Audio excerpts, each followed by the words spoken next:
अमित भाई के फोटो है। इसका मतलब बीजेपी के प्रधानमंत्री, बीजेपी के राष्ट्रीय अध्यक्ष और बीजेपी के गृह मंत्री दे सकते हैं कि दे आर पॉलिटिकल पर्सनैलिटी, दे सकते हैं। हमारी पार्टी का सबसे बड़े नेता और हमारे दो कैंडिडेट ठीक दिया। मैं नवीन बाबू को पूछना चाहता हूं, देश में कौन सी रीजनल पार्टी है, कौन सी नेशनल पार्टी है जिसका कोई पार्टी का पद नहीं है, जो व्यक्ति एमपी का कैंडिडेट नहीं है, जो व्यक्ति एमएलए का कैंडिडेट नहीं है, जो व्यक्ति पार्टी का फाउंडर नहीं है, उसका फोटो मुख्यमंत्री के बाद लगता है? मैंने आज तक मेरे जीवन में नहीं देखा। या कुछ लोग मेरे से एज से बड़े लोग हैं, मेरे दादा को तो बाल पूरा हेयर जो सफेद हो गया। आपने किसी जन्म में देखा क्या? कहीं देखा? किसी ने नहीं देखा। नवीन बाबू, आपने ऐसा क्या मैजिक शुरू किया है जो किसी ने नहीं देखा? मैं आज इस भूमि से, न्यायालय की भूमि से मैं कहना चाहता हूं नवीन बाबू को, नवीन बाबू, उड़ीसा की जनता आपको माफ नहीं करेगा, याद रखिए। जो प्यार करता है वो जब नफरत करता है ना, वो भयंकर तरीके से नफरत करता है। क्योंकि एक तो उन्होंने आपने ये किया, अपने 25 साल में राज करने का, स्टेबल गवर्नमेंट देने का समय आपको मिला था, उड़ीसा के जनता ने आपको दिया। मैं इसलिए बोलता हूं, माता पिता भी अपने बच्चे का जब जन्म होता है, छोटा बच्चा को दूध पिलाता है, बड़ा करता है, नर्सरी में भेजता है, क्लास 1 में भेजता है, बच्चा 10th में जाता है, 12 पास करता है, कॉलेज में जाता है। जब उसका 18 साल हो जाता है, जब उसके 21 साल हो जाता है, माता पिता उसको अकेले छोड़ता है और उसके बाद वो अपना जीवन तैयार करते हैं। एक बच्चा जन्म होके वोटर बनता है, पढ़ाई लिखाई खत्म कर लेता है, शादी कर लेता है। इतना समय आपको 25 साल दिया है उड़ीसा के जनता ने। इसके बदले में आपने नवीन बाबू उड़ीसा को क्या दिया? क्या बता सकते हैं? मैं पूछता हूं नवीन बाबू को, क्यों उत्तर नहीं देते? कैसे बुआ बन के रह जाते हैं? धृतराष्ट्र बनने से काम होता है क्या? धृतराष्ट्र बन के महाभारत में जो भूमिका, वो तो जन्म से अंध थे, किंतु उनको बताने वाले बहुत लोग थे। तब भी धृतराष्ट्र आंख से भी अंधा था और स्वभाव से भी अंधा था, क्योंकि पुत्र मोह में वो कर्तव्य में अंधा था। ऐसा नवीन बाबू भी पांड्यान मोह में, कर्तव्य मोह में अंधेरा है, अंधा है, उनको देख नहीं रहा है, उनको कुछ भी नहीं दिखता है। मेरे मित्रों, मैं नवीन बाबू को प्रार्थना करता, नवीन बाबू, आपके पिताश्री ने बहुत मेहनत करके उड़ीसा को एक सम्मान के औहदा दिलवाया था और मृत्यु तक उड़ीसा के बारे में सोचते थे बिजू पटनायक साहब। आप उनका बेटा है, आप पांडियन का चश्मा पहन के बैठे हैं। मैं आपको अभी भी बोलता हूं, समय है नवीन बाबू, उड़ीसा के जनता का चश्मा पहन लीजिए, आपको सब दिखाई देगा। आप पांडियन के चश्मे से उड़ीसा को देखेंगे तो आपको कुछ नहीं दिखाई देगा, आपको सिर्फ वही व्यक्ति दिखाई देगा। और आप उड़ीसा के 4 करोड़ जनताओं के चश्मा से देखोगे तो उड़ीसा के गरीबी आपको दिखाई देगा।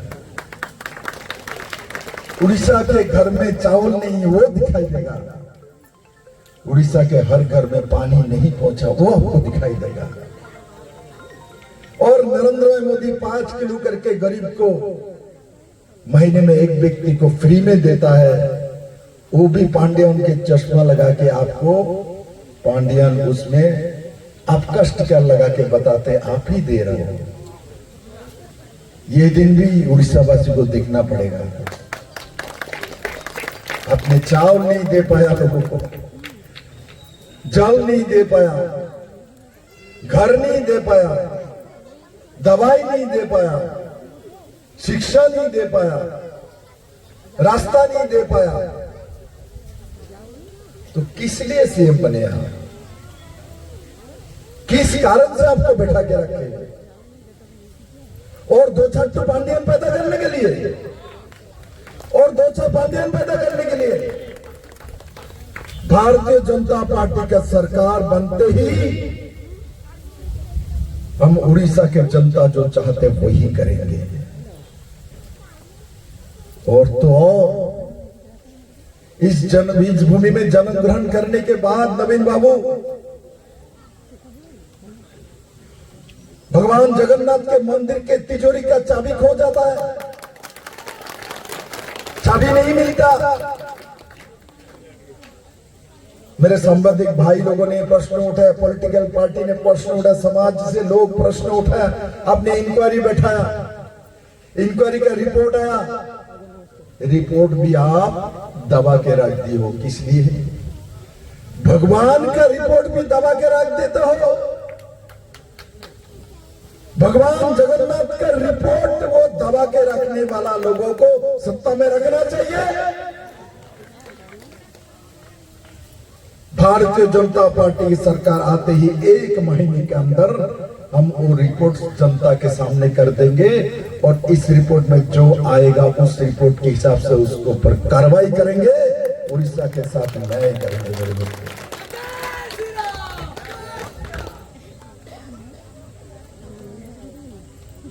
अपने 25 साल में उड़ीसा को स्वनिर्भर नहीं कर पाया। मैं जो कह रहा था 18 साल में हम बच्चे को छोड़ देते, जाओ आप जाके पुणे में पढ़ लो, अकेला पढ़ाई करते, हॉस्टल में रहता है, रेंट पे रहता है, और आपको 25 साल दिया, आपने उड़ीसा के लोगों को स्वनिर्भर नहीं कर पाया। और सबसे ज्यादा आपके असेंबली कॉन्स्टिट्यूंसी से लोग जाके सूरत में श्रमिक के रूप में काम करता है। मैं काम को निंदा नहीं करता, कहीं भी जाके कर सकता है, दुनिया में कहीं भी जा सकता है, किंतु वो काम करने के लिए स्किल्ड होके जाना चाहिए, एक्सपर्ट होके जाना चाहिए। इतना तो ज्ञान दे दो, इतना तो ज्ञान दे दो। क्या नवीन बाबू, आप तो देश के नंबर 1 चीफ मिनिस्टर का सर्टिफिकेट आपको मिला था, उड़ीसा को आपने 1 नंबर बनाया। किसी पैरामीटर में उड़ीसा 1 नंबर में है।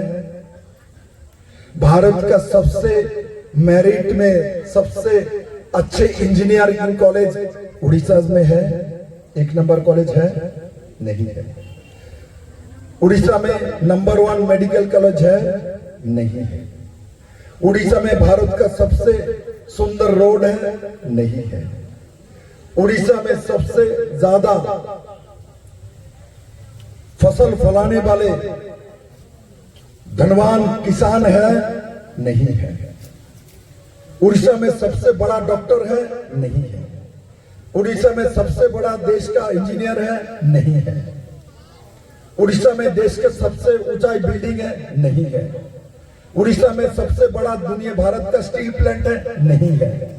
उड़ीसा में सबसे बड़ा कॉपर का प्लांट है? नहीं है। उड़ीसा में सबसे ज्यादा बड़ा इंडस्ट्री है? नहीं है।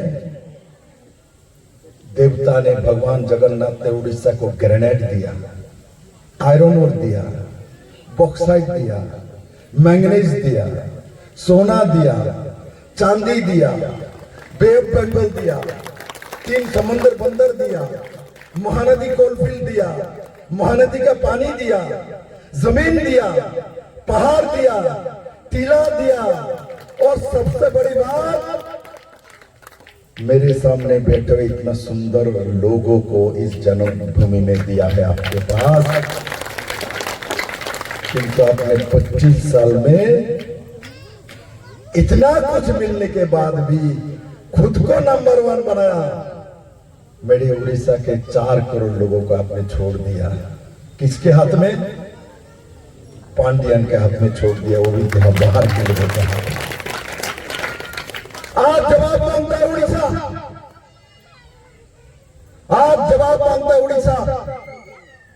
ये कोई विधानसभा निर्वाचन नहीं है, लोकसभा निर्वाचन नहीं है, उड़ीसा के लिए आजादी का निर्वाचन है, स्वाधीन होने का निर्वाचन है। आप लोग इस इलेक्शन में स्वाधीन न हो पाओगे तो पांडियन अगला सीएम बन जाएगा। लिख लो, लिख लो। इसीलिए नवीन बाबू के साथ 2019 में नवीन बाबू के साथ उसका फोटो नहीं था, 2024 में नवीन बाबू के साथ फोटो है। अभी उसका फोटो छोटा है, नवीन बाबू का बड़ा है। और किसी कारण से जीतेगा नहीं, किसी कारण से जीत जाए नवीन बाबू, आपका फोटो खत्म करके आपके जगह में बड़ा फोटो उसका लगेगा। नवीन बाबू ने खाल काट के कुमीर को लाया है, और जो खाल काट के कुमीर लाता है सबसे पहले उसी को कुमीर खाता है, मालूम है ना? क्रोकोडाइल उसी को खाता है।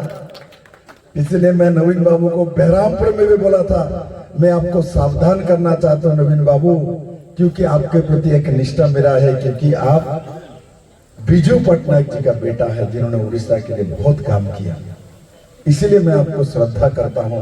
किंतु आपने जो काम किया, एक बार मुझे नहीं, जगन्नाथ मंदिर में जाके जगन्नाथ बाबा के सामने पूछिए 25 साल में क्या आपने न्याय किया। पूछिए, आपको जगन्नाथ बाबा आपको जवाब देगा।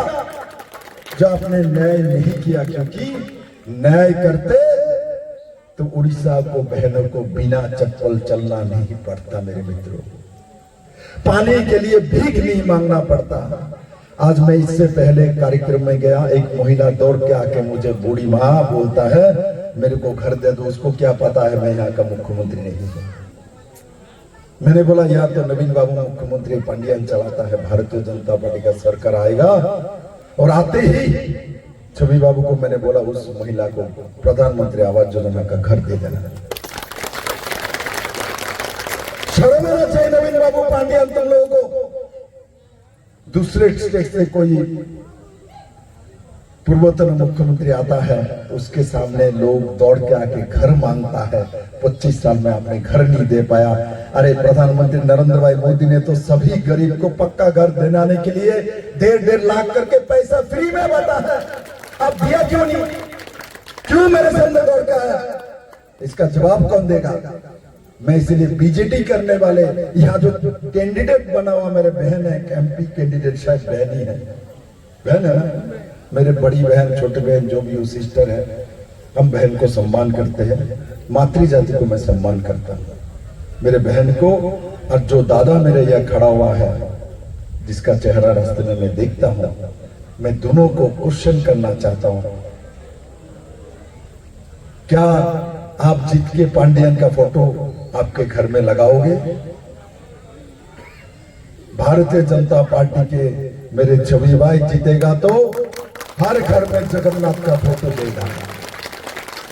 जगन्नाथ का फोटो लेना है, घर में लगाना है, छवि भाई देना है। इलेक्शन जीतने के बाद आपके पूरा कॉन्स्टिट्यूंसी में मेरे तरफ से सबको जगन्नाथ जी का फोटो हर घर में होनी चाहिए।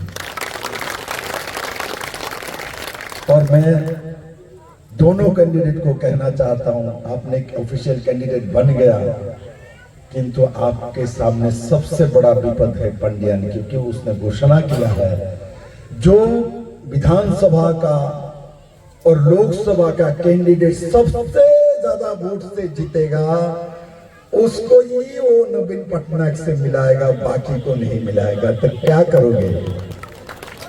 जब नवीन पटनायक से मिल नहीं सकते एमएलए बनने के बाद, तो क्या करोगे? कौन सा काम करोगे? कुछ नहीं कर सकते। मात्र 2 आदमी मिल सकते हैं, एक एमएलए जो सबसे ज्यादा वोट से जीता, और जो एक एमपी जो सबसे ज्यादा वोटे, 2 मिल सकता है। और भारतीय जनता पार्टी के जितने भी एमएलए जीते और हारे, जितने भी एमपी जीते और हारे, सब लोग नरेंद्र भाई मोदी, अमित भाई साहब, जेपी नड्डा से मिल सकता है, इसका गारंटी हमारे कार्यकर्ता खुद है, छवि भाई खुद जानता है, मिल सकता है ना मुझे। मोदी जी उस दिन आए हैं, आपने कभी सुना? देश के प्रधानमंत्री, किसी प्रधानमंत्री के बारे में आपको जानकारी नहीं है। प्रधानमंत्री आए थे अभी पुरी में, जब दर्शन किया, रोड शो किया, कार्यक्रम किया, एक दिन पहले आया। मैंने भी कभी ये काम नहीं किया। हाँ, मैं पार्टी ऑफिस में रहा हूँ त्रिपुरा में, अगरतला में, जो मेरा पार्टी ऑफिस में, मैं रात्रिवास वहां किया हूँ, वहां मैं सोया हूँ। मैं साधारण घर का आदमी हूँ, मेरे स्वभाव है। मैं उस दिन माननीय प्रधानमंत्री नरेंद्र भाई मोदी जी को मान लिया था, जिस दिन उड़ीसा में आके भुवनेश्वर में भारतीय जनता पार्टी का जो ऑफिस है, उसके कमरे में रात्रिवास उन्होंने किया, वहां उन्होंने स्वयं किया है मेरे मित्रों। किसी होटल में नहीं गया, किसी गेस्ट हाउस में नहीं गया। प्रधानमंत्री को कितना कुछ मिलता है। और जिस रूम में सोया, मैं भी उस कारण में जाता हूँ, मीटिंग करता हूँ, उस कारण उस रूम में हम लोग सब रेस्ट करते हैं, उस बेड में रेस्ट करते हैं। जिन्होंने कार्यालय देखा उनको मालूम है, उस कारण में हम रेस्ट करते। मैं भी जाकर वहां बैठता हूँ, सुबह भी है। माननीय प्रधानमंत्री एक छोटा से कार्यकर्ता जैसा, हमारे जैसा कार्यकर्ता जैसा उस रूम में रहा है, रात्रिवास किया है। और सबको मिल नहीं सकता। रात में 25 कार्यकर्ता, सबसे छोटे कनिष्ठ कार्यकर्ता से मिलके बातचीत किया है। और सुबह उठ के 7:30 बजे भगवान जगन्नाथ का दर्शन करके आशीर्वाद लेके आपकी पूरी से माननीय प्रधानमंत्री दिल्ली की तरफ गए। मेरे मित्रों, बताइए, आपके पांडियन ने कभी बीजेपी की किसी कार्यालय में सोया है? नवीन बाबू ने कभी सोया है? कभी भी नहीं, क्योंकि वो ना कार्यकर्ता को प्यार करता है, ना देश को प्यार करता है, ना उड़ीसा के भूमि को प्यार करता है। नरेंद्र भाई मोदी गुजरात में जन्मे हैं। जब गुजरात के मुख्यमंत्री रहे हैं तो बोलता था, मैं गुजरात के लोगों के लिए मेरा जीवन दे दूंगा, दे के दिखाया उन्होंने। गुजरात में आपके जैसा इतना धन नहीं है मेरे मित्रों। आपके यहाँ से मिट्टी से उठाओ तो कोयला निकलता है, मिट्टी काटो तो सोना निकलता है, इधर टीला काटो तो मैंगनीज निकलता है, इधर काटो तो ग्रेनाइट निकलता है, इधर काटो तो सिल्वर निकलता है। गुजरात में ऐसा नहीं है मेरे मित्रों। कच्छ के तरफ जाओ, मरुभूमि, समुद्री समुंदर, नमक ही नमक है, वो जमीन भी नहीं होता। 50-48 टेम्परेचर रहता है। उसी जगह में पानी दे के नरेंद्र भाई मोदी ने, हमारे नरेंद्र भाई मोदी ने किसानों को पानी देके खेती करने का बंदोबस्त किया है। और मेरे यह महानदी का पानी होते हुए भी मैं देखता हूँ जमीन खाली पड़ी है, बारिश के ऊपर निर्भर करता है। बारिश आए तो खेती होगा, बारिश नहीं आए तो खेती नहीं होगा। और कितना साल दे नवीन बाबू आपको? 25 साल दे दिया, और चाहिए? बताइए, और चाहिए?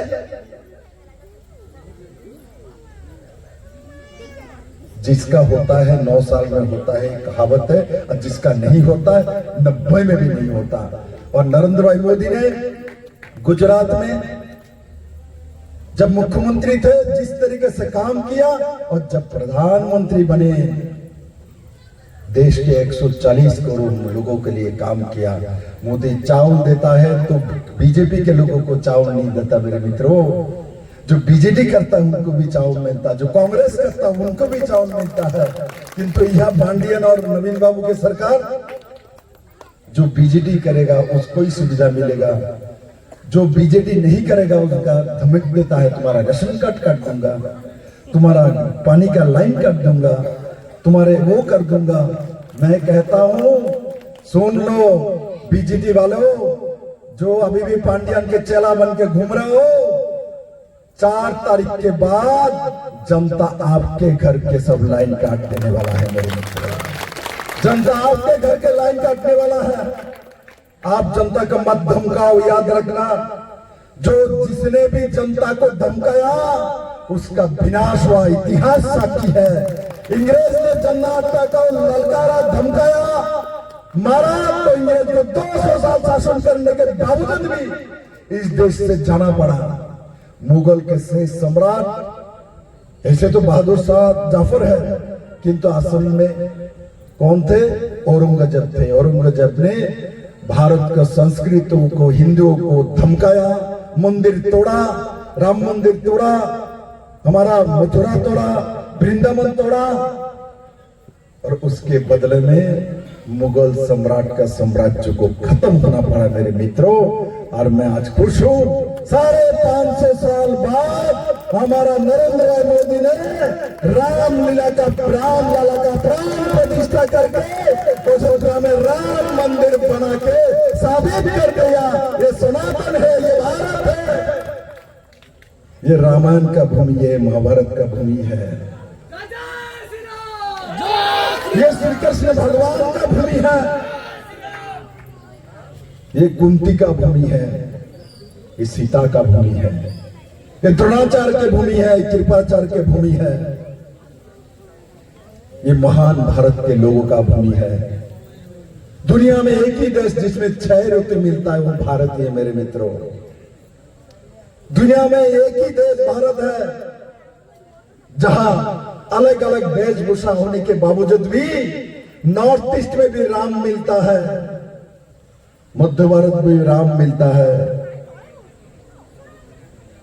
लद्दाख में भी राम मिलता है, साउथ में रामचंद्रन मिलता है, गुजरात में राम भाई मिलता है। ये हमारा संस्कृति का परिचय है मेरे मित्रों। अब कितना भी बदलने की कोशिश करो, संस्कृति तो हमारा सनातनी, हम कहीं भी रहेंगे, राम तो हर जगह में मिलेंगे, सीता तो हर जगह में मिलेंगे। और साथ साथ सावधान होना, इस भारत का एक कहानी भी है, इस भारत में मिर्जाफर भी मिलता है। नवाब सिराजुद्दौला बंगला के नवाब थे, बंगला बिहार उड़ीसा का नवाब सिराजुद्दौला। और सिराजुद्दौला ईमानदार आदमी थे, इसीलिए अपने जीजाजी को ईमानदारी से विश्वास करते थे, प्रधान सेनापति थे। पहला अंग्रेज लॉर्ड क्लाइव जब नवाब सिराजुद्दौला को युद्ध के लिए ललकारा था, नवाब सिराजुद्दौला ने विश्वास करके प्रधान सेनापति इनके जीजाजी मिर्जाफर को भेजा था। मिर्जाफर ने नवाब सिराजुद्दौला के ईमानदारी को उन्होंने बेच डाला पलाशी के युद्ध में, और 1756 में लॉर्ड क्लाइव के साथ मिलके मिर्जाफर ने बेईमानी करके अंग्रेज के हाथ में भारत को उठा दिया था मेरे मित्रों। आज भी ऐसा मिर्जाफर है जो यह पांडियन बन के घूमता है मेरे मित्रों। इसलिए मैं आप सभी लोगों को सावधान करना चाहता हूं। आप लोग मेरे से विद्वान हैं, आपसे मेरे से बहुत ज्यादा जानते हैं माहिर लोग। बहुत लोगों को लगता है ये मेरे बहन यह घुमटा लगा के बैठा हुआ है, इसलिए वो कुछ नहीं जानता। घुमटा लगाया उनका परंपरा है, यह भारतीय सिस्टम है, इसलिए लगाया है। यहां जो मैं देखता हूं, मेरे सामने ये दीदी भी उलूध्वनि देता है। हम लोग जब कोई शुभ काम करते हैं उलूध्वनि देते हैं ना, देते हैं ना, मुझे भी आता है ना। हम जब शुभ काम करते हैं उलूध्वनि देते हैं। मैं आप सभी को बोलूंगा, 1 तारीख वोट देने के लिए जब जाएंगे सभी, माँ सुभद्रा योजना आपके पास है, आप चिंता मत करो, 50,000 रुपए का कार्ड आपके पास पहुंच जाएगा। और आप सिर्फ आपके पास मत रखो, जितने भी बहन है सबको सुभद्रा कार्ड दे डालो। बोलो पांडियन का 2,000 रुपया में मत जाओ, पांडियन का साड़ी में मत जाओ, अपने आप खुद खड़ा हो जाओ 50,000 रुपया में। अब खुद करो, बनाओ कुछ बन के दिखाओ। और जाते समय 1 तारीख के पहले सुबह जब वोट देने के लिए जाओगे, पूजा करोगे, उलूध्वनि दोगे, शंख बजाओगे, काशी बजाओगे, और पूरा परिवार लेके ऊपर और नीचे दोनों में पद्म फूल में बटन दबा के नरेंद्र मोदी को प्राइम मिनिस्टर, प्रधानमंत्री, और उड़ीसा के कोई भी एक व्यक्ति को हम चुनेंगे, वो महिला हो और पुरुष हो। उड़ीसा में जन्मे किसी व्यक्ति को हम लोग मुख्यमंत्री बनाएंगे, बाहर के लोगों को नहीं बनाएंगे। प्रधानमंत्री बोल चुका है। अब मेरा पूरा विश्वास है अब सब लोग मिलकर उसी दिशा में काम करोगे। और मैं आप सभी लोगों को एक दायित्व देना चाहता हूं। मेरा कैंडिडेट कौन है यहाँ? क्या नाम है? अब मैं आपको एक दायित्व देता हूं। आज से आप कहते हो छवि भाई कैंडिडेट, ऑफिशियल कैंडिडेट वही है, मैं भी जानता हूं। मैं आप सभी को आज एक दायित्व देता हूं, जितने भी महिला है, जितने भी पुरुष भाई बहन पत्रकार बैठे हुए हैं, आप सभी लोग छवि भाई, आप सभी लोग हमारा कैंडिडेट है। मेरे सामने जितने भी बैठे हैं सब लोग छवि भाई हैं, सब लोग बीजेपी का कैंडिडेट है। और छवि भाई जैसे काम कर रहा है अपने इलेक्शन की, आप लोग भी छवि भाई बन के ऐसा ही काम करो। अपना तन मन धन मालूम है ना, पैसा डर लगता है भाई क्यों मैं निकालूं। आप भी नहीं निकालोगे तो पांड्यन पूरा निकाल लेके चला जाएगा। इसलिए अपने पास जो भी मैं नहीं कहूंगा तो परिवार को बेच के, जमीन बेच के करो। मैं इतना कहूंगा, सुभद्रा योजना का कार्ड का कम हो गया तो अपने जेब से 100 रुपया निकालो और किसी दुकान से फोटोकॉपी करो, 100 फोटोकॉपी करके 100 महिला को दे डालो। इतना काम तो करोगे ना? इतना काम करोगे? तन मन धन से पार्टी के लिए काम करोगे, सभी को वोट दिलवाओगे, घर घर जाओगे, हर बूथ पे जाओगे, पांड्यन से नहीं डरोगे, उसके पैसे के चक्कर में नहीं पड़ोगे। मैं इतना बोलता हूं, पैसा दे तो ले लो, साड़ी दे तो ले लो, रात को चिकन मटन खिला तो खा लो, खा के तंदुरुस्त होके 2-4 बटन लगा के पद्दू में वोट देके आ जाना। और वो अपने जेब से नहीं खिला रहा है, यहाँ के आयरनर को चोरी करके आपको खिलाएगा, आपको 10 दिन खिलाएगा और बाकी 5 साल वो खाएगा। इसलिए मैं आपको कहता हूं, आपका ही पैसा वो लूट के ले जा रहे हैं, इसलिए आपको देता है भारतीय जनता पार्टी। ये काम नहीं कि हम साड़ी भी नहीं देंगे, हम दारू भी नहीं देंगे, हाँ हमको बोलेगा तो पानी जरूर दूंगा, जल मांगोगे तो जल मिलेगा। विप्लव दब आज भी एक कार्यकर्ता है, घर में खाना खाया, मेरे को बुलाओगे तो मैं उल्टा आपको बोलूंगा मुझे खाना खिलाओ, मेरे को सोने दो, क्योंकि हम भारतीय जनता पार्टी के कार्यकर्ता हैं। हम लोगों के बीच में रहना पसंद करते हैं। मुझे दिन जगत सिंहपुर में एक रेस्टोरेंट में खाने के लिए दोपहर में बंदोबस्त किया, मैं जाने के बाद बोला मैं यह नहीं खाऊंगा, मैं किसी कार्यकर्ता बच जाऊंगा। इन लोगों ने व्यवस्था नहीं किया। मैंने गणेश जी के घर में पहुंच गया, चलो भाई तेरा घर कहाँ है? बोलो वहां है, चलो भाई। उसके बीवी को फोन करता है, साहब आ रहे, खाना है। मैं सुन लिया तो वो बोलता है कुछ नहीं है, सब खत्म हो गया। मैं उसके घर में गया, उसके घर में जितना दाल था, जितना चावल था और कुछ बाहर से उसने ले आया फटाफट, वही मैंने खाया। उससे ज्यादा अमृत कुछ नहीं है मेरे पास, क्योंकि मेरे कार्यकर्ता घर का खाना है। इसलिए मैं आप सभी को एक बात कहना चाहता हूं, जो आप लोग सभी लोग छवि भाई बन के, छवि भाई बनोगे? किस किस को कैंडिडेट बनना है हाथ उठाओ। छवि भाई बनना है? छवि भाई बनोगे? कैंडिडेट बन के काम करना है, अपना तन मन धन से करोगे, शिकायत नहीं करोगे, सभी वोट जिताओगे, बीजेपी को वोट दिलवाओगे, दोनों वोट पद्दू में दिलवाओगे। बहुत लोग चुप करके बैठे, पांड्यन को लाओगे। ये कौन कौन पांड्यन को लाएगा? हाथ उठाओ। सामने दीदी ने बोले पांड्यन, फोटो उठाऊंगा। ये 15 पांड्यन को लाएगा दीदी, पांड्यन को लाओगे तो हाथ क्यों उठाया? देखो गलती से उठा लिया, पांड्यन के नाम से हम अपना मुंह भी ढक रहे हैं, क्या हालत है। और मैं मोदी का नाम लूं तो मोदी को देखना चाहोगे? मोदी को लाओगे? देखो कितना सुंदर, मोदी का नाम लिया तो घूंटा निकाल के मेरे तरफ देखता है। मोदी जी आप धन्य हैं, आपका माँ धन्य, आपको ऐसा बेटा पैदा किया है। आपका नाम लेता हूँ तो माँ ने घूंटा निकाल दिया है। पांड्यन का नाम लेता हूँ तो घूंटा देके मुंह ढक देता। देख लो पांड्यन, तुम्हारा क्या हालत होने वाला है। 4 तारीख जब रिजल्ट आएगा, कमल ही कमल होगा, पत्ते ही पत्ते होगा। और और उड़ीसा का जनताओं का जीत निश्चित होगा। मेरे साथ बोलो भारत माता की, भारत माता की, नरेंद्र भाई मोदी की, नरेंद्र भाई मोदी की, जय जय जगन्नाथ, जय श्री राम। उड़ीसा वासी की, उड़ीसा वासी की, उड़ीसा वासी की। सबको बहुत बहुत धन्यवाद।